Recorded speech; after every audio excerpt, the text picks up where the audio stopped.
positive examples. It's on stage 3 plus, section D.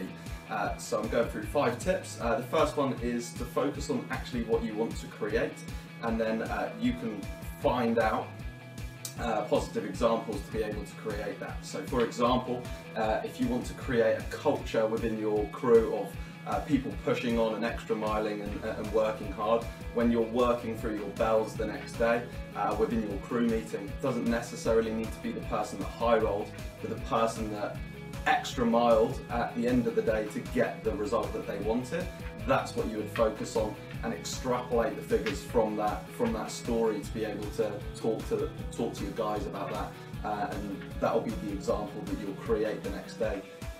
Quite a lot of the time it's not actually the high roller that will create that, it's sometimes maybe someone that's just done something different or worked that extra little bit harder, or broken an extra comfort zone to create what they want.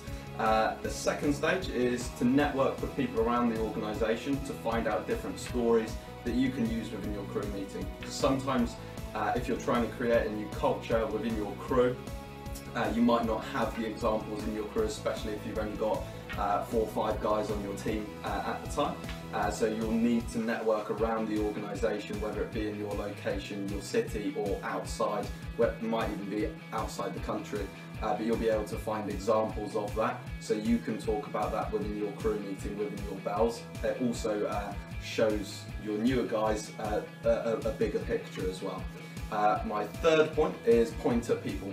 Don't just talk about it, so actually point at people. Get them on the phone to different people so they can tell the story.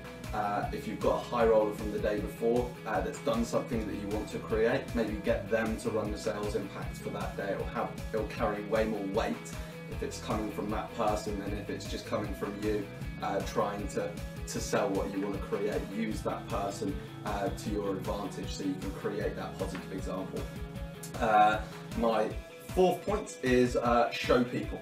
So take people to different offices, to different cities. So if you need to create a high roller and you haven't got a high roller in your location at the moment, there might be one in the city but in a different location. Take them there for a couple of days so people can actually watch what they do.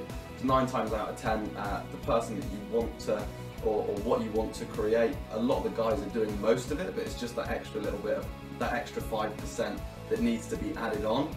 And it's sometimes they just need to see that they're not that much better than them, they're just doing extra little bits, maybe working a little bit harder, working a little bit smarter, getting to the field a little bit quicker, dressing a little bit smarter, coming in a little bit earlier. So sometimes you just need to show them so they can see they can see what you want to create. The definition of a good manager is someone that provides the right tools for their people to succeed.